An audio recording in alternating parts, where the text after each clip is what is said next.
Law enforcement from across the state has worked round the clock trying to catch Travis Decker, the Wenatchee father turned fugitive, accused of killing his 3 young daughters. We have Fox Routin's Lauren Donovan been covering this story for weeks for us, Lauren, so she's joining us now. Yeah, Lauren, the Kittitas-County Sheriff's Office tells you this massive manhunt is very similar to one they had a number of years ago. And we will be getting into that, David. I know you know all about that one, but for folks now just tuning into this, okay, so turns out same wilderness, same exact terrain. I initially heard about this comparison during a press conference with the Chelan County Sheriff, so naturally I wanted more information on it, and here is what I learned. There are a number of reasons why, or a number of similarities that this current manhunt bears to one that we had in 2020 that started on May 17th of 2020 when a turkey hunter from the west side named Ian Eccles didn't show up to a hunting date with his partners, and that started a missing persons investigation that after a week turned into a manhunt when we discovered a stranger driving his vehicle and with indications that there had been a violent confrontation and that led us to believe that Ian Eccles had been killed. That manhunt, like this one, lasted more than 3 weeks.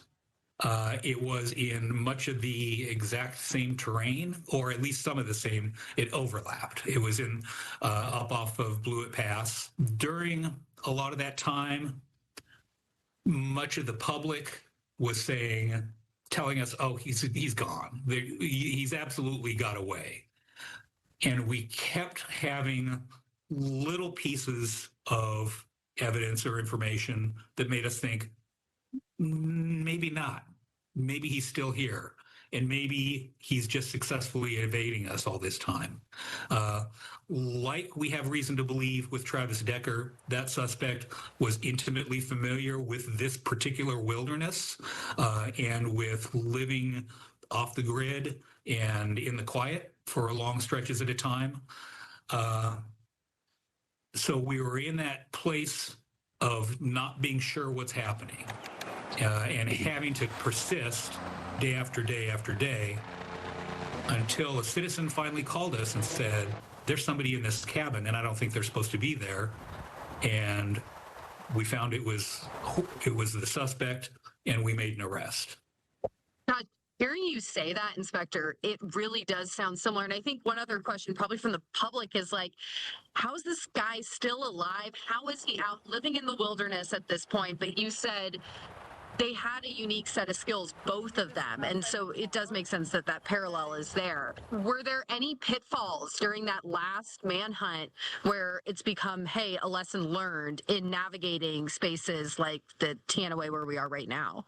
Well, some of the things that we learned were ways to overcome the communications difficulties, and we've applied those lessons. We learned that this is not, you're not going to expect a day or two resolution to this kind of thing. At least from the beginning, you have to be planning not just for today, but for tomorrow and a week from now and 3 weeks from now. And that's set us up to play the long game while we continue to protect our county for as long as we think he might be out there. When we started our 2020 manhunt, it started in a campground right along Highway 97. When the suspect, who was on foot for those 3 weeks, when the suspect finally showed up in a cabin, it was there in the Teanaway Valley where you are. You just said cabin, so I am looking around me. I see a bunch of abandoned structures, plenty of vacation homes, beautiful places to stay out here. Is there concern that Decker might find his way into one of these based on your past experience? Absolutely, and that's one of the reasons why we've been in communication with our community and with property owners, asking them to be aware, to look out for their places. If people have ring cameras or game cameras, any kind of intelligence and monitoring that we can have of these situations, we're asking people to help out. And as I've stressed, last time it was information from the public that brought that torturous manhunt to a close. And we still believe that's the best chance to resolve this.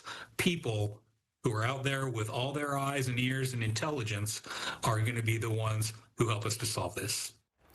Yeah, I remember that case. I worked on it for 23 days, and it turned out that Jorge Alcantara-Gonzalez got hungry.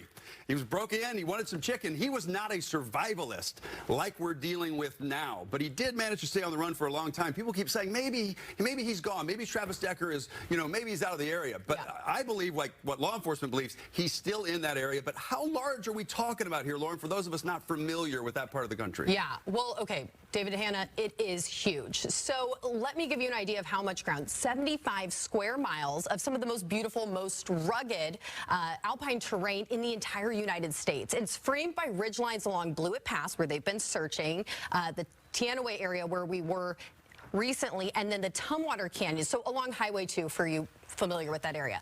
I'm up in Leavenworth all the time, and I've actually hiked up to Kolchak Lake numerous times where Decker was allegedly spotted by that helicopter overhead, and then up further to Asgard Pass. I took these photos, and let me tell you, there are some day hikes in the area, but this is a backpacker hotspot for a reason. It's difficult to get out there, and so that really indicates to us how difficult it is for law enforcement, be it Army National Guard, coming in, trying to start from scratch in maybe an area they're not familiar with. We're talking 6,000 feet up, scree fields, massive rocks, boulders, all of that is what they're up against. Yeah, you just showed some hikers out there, and I know you've been talking to people living out there. I cannot imagine how eerie it is for those people knowing that this person is out there. Oh, absolutely. I mean, imagine being told, lock your doors. There's a lot of old barns or structures around these homes too, so you got to double check those. I know going to campsites, all of the toilets were locked up as well, out near the enchantments. They do not want him finding refuge anywhere. Yeah, don't get complacent, because even though the manhunt's going on for a long time, a tip could still catch him just like it did in 2020. Lauren, thank you.